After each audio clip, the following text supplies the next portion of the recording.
یہ شرح معانی الاثار ہے، جلد نمبر 4 چھاپ عالم الکتب ہے. میرے بھائی اس کو اچھی طرح سے سن لو. یہ صفحہ نمبر 218 ہے.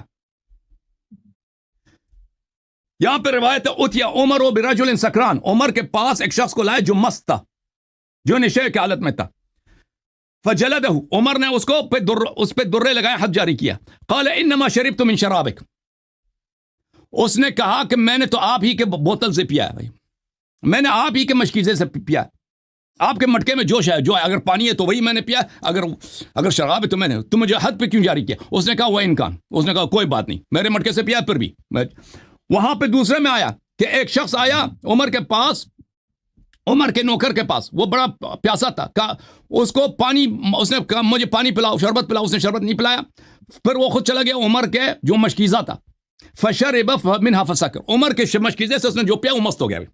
اور بھائی الذین ان مکناہم فی الارض اقاموا الصلاۃ وآتوا الزکاۃ، یہی ہے کہ خلیفہ شراب پیتا ہے مست ہو جاتا ہے، جو اس کے بوتل سے پی لے وہ مست ہو جاتا ہے.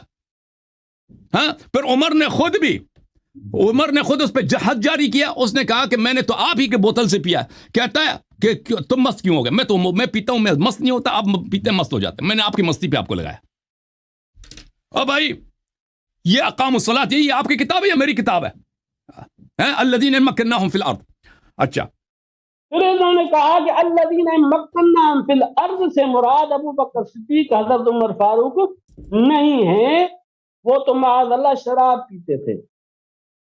اس روایت میں کہاں لکھا ہے وہ پیتے تھے؟ کہا کہ اس مٹکے سے پیا ہے جو آپ کا ہے. اب اس بات کرنے تو بیچ میں نہیں بولو، بیچ میں نہیں.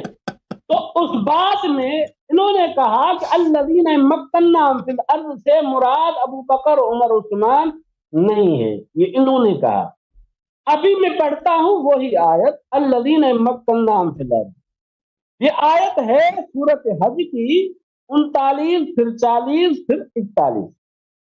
اس میں اللہ پاک نے خود فرمایا ہے الذین مکناہم، یہ ایسے ہیں اگر ان کو حکومت دی جائے. کون؟ الذین، مہاجرین. کون؟ مہاجرین. پیچھے آپ آ جائیں. الذین اخرجوا من دیارہم بغیر حق الا ان یقولوا ربنا اللہ، جن کو بغیر کسی جرم کے ناحق اپنے گھروں سے نکالا گیا، ان کے لیے اللہ پاک نے فرمایا یہ ایسے ہیں اگر ان کو حکومت دی گئی تو کیا کریں گے؟ نماز پڑھیں گے، زکوٰۃ دیں گے، زکوٰۃ دیں گے، زکوٰۃ دیں گے، اور منکرین زکوٰۃ کو نہیں بخشیں گے. اب یہ تو میں نے ان کے اپنی کتاب سے دکھا دیا نا کہ کتاب کے خلیفہ الذین مکناہم فی الارض اقاموا الصلاۃ، میں نے دکھا دیا کہ ان کے خلیفہ صاحب پیتے تھے. ٹھیک ہے نا؟ پلیز میری بالی میں نہ بولو. ان کے کہتے ہیں اس میں لکھا، ان کے اپنے مشکیزے میں جو چیز تھا وہ مسکر تھا نا، مشکیزے میں جو بھی تھا اس کو اگر ایک شخص نے پیا ہے اس کو مست ہوا، عمر صاحب خود نے اس پہ کوڑے لگائے. عمر صاحب نے خود بھائی پلیز میری باری میں نہ بولو، میری باری میں نہ بولو نا پلیز. عمر صاحب نے خود اس پہ کوڑے لگائے نا، تو اس کا نتیجہ یہ کہ اس کے مشکیزے میں جو تھا، جو بھی تھا وہ شراب تھا. اچھا اس کا انہوں نے بالکل جواب نہیں دیا. اللہ یستخلفنکم، انہوں نے پڑھا ہے اس کا جواب تفسیر نمونہ سے پڑھا ہے. اور تفسیر نمونہ کے ترجمے، تفسیر نمونہ کے اقوال ہمارے لیے حجت نہیں ہے. مفسرین کے اقوال ہمارے لیے حجت، وہ کہ علماء کے اجتہادات ہیں، خود علماء سے جا کے پوچھ لینا بھائی. ٹھیک ہے نا؟ اب میں ان کی خدمت میں یہ حدیث پیش کرتا ہوں، صحیح مسلم ہے. شیخ صاحب دیکھو یہ صحیح مسلم کی حدیث ہے، چاپ دار الفکر ہے. دیکھو میرے بھائی صفحہ نمبر 141 میں رسول اللہ صلی اللہ علیہ وآلہ وسلم سے حدیث ہے، یکون بعدی ائمۃ، میرے بعد جو خلفاء ہوں گے ان کے بعد، لا یہتدون بہدای، میرے ہدایت بھی نہیں ہوں گے، ولا یستنون بسنتی، میرے سنت پہ بھی نہیں ہوں گے. وسیقوم فیہم رجال قلوبہم قلوب الشیاطین فی جسمان انس، ان میں ایسے لوگ بھی ہوں گے جو ظاہر میں تو انسان ہوں گے، حقیقت میں وہ شیطان ہوں گے.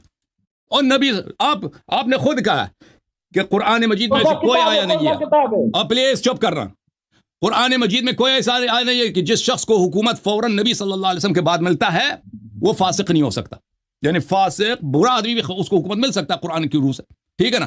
اب دیکھو نبی صلی اللہ علیہ وسلم کیا فرماتے ہیں، ان کے بعد جو ان کو خلافت ملے گی وہ ان کی ہدایت پہ بھی نہیں ہے، ان کے سنت پہ بھی نہیں ہے. ان میں ایسے لوگ ہیں جو بالکل شیطان ہیں، انسان کی صورت میں ظاہر ہو گئے. اس سے بڑھ کر براعت تبرہ کوئی کر سکتا ہے بھائی؟ اچھا، اور یہ کس نے روایت کیا؟ حذیفہ نے کہا کہ اس زمانے میں کیا کروں؟ کہا کہ تم امیر کی اطاعت کرو، اور امیر کی اطاعت کرو۔ اب حذیفہ کی وفات کب ہے بھائی؟ حذیفہ ابن یمان عثمان کے خلافت میں مرا ہے، اس نے ابو بکر عمر عثمان کی خلافت دیکھی ہے۔ یہ طبقات الکبریٰ ہے، جلد نمبر 6، ملاحظہ کریں یہاں پہ صفحہ نمبر 15 ہے، وتوفي بالمدائن في سنة 36 وقد كان جاء نعي عثمان بها، جو ہی عثمان کی وفات ہوئی ہے اور حذیفہ کی وفات ہوئی ہے، ٹھیک ہے نا۔ اور تہذیب الکمال میں جلد نمبر 4 صفحہ نمبر 16 اس میں ہے کہ بھلے توفی قبل عثمان سے پہلے ان کی وفات ہو گئی، عثمان کی وفات سے پہلے ان کی وفات ہو گئی سنہ 35 میں، ٹھیک ہے نا۔ توفی سنۃ 35، 35 میں عثمان سے پہلے ان کی وفات ہوئی ہے۔ تو رسول صلی اللہ علیہ وسلم نے حذیفہ سے کہا کہ میرے باپ جی کو خلافت ملے گی، ٹھیک ہے نا بھائی۔ وہ شیطان ہے انسان کی روح میں، نہ میری سنت میں، نہ میرے دین میں، اور بھائی اور وہ نہ میری ہدایت پر ہیں، یعنی بالکل پکے کافر۔ اور پھر حذیفہ نے کہا میں کیا کروں؟ رسول صلی اللہ علیہ وسلم نے نہیں کہا کہ تم وہ زمانہ تو دور کا ہے، بعد میں آنے کا نہیں، فرمایا کہ وہ امیر کی اطاعت کرنا بھائی، ٹھیک ہے نا۔ حذیفہ کی وفات کب ہے؟ سنہ 35 کو ہے، عثمان کی خلافت میں، سبحان اللہ۔ اور آپ نے خود کہا کہ نبی صلی اللہ علیہ وسلم کے بعد جس کو خلافت ملے گا، آپ کے پاس کوئی نہ قرآن نہ سنت سے کوئی دلیل ہے کہ وہ حتمن کیا ہوگا؟ وہ حتمن صالح ہوگا۔ جو اللہ نے وعدہ کیا ہے وہ بھائی اپنا وعدہ 10 سال بعد بھی پورا کر سکتا ہے، 20 سال بعد، 30 سال بعد بھی پورا کر سکتا ہے، ٹھیک ہے نا۔ سنہ 35 کو بھی پورا کر سکتا ہے عثمان کے وفات کے بعد۔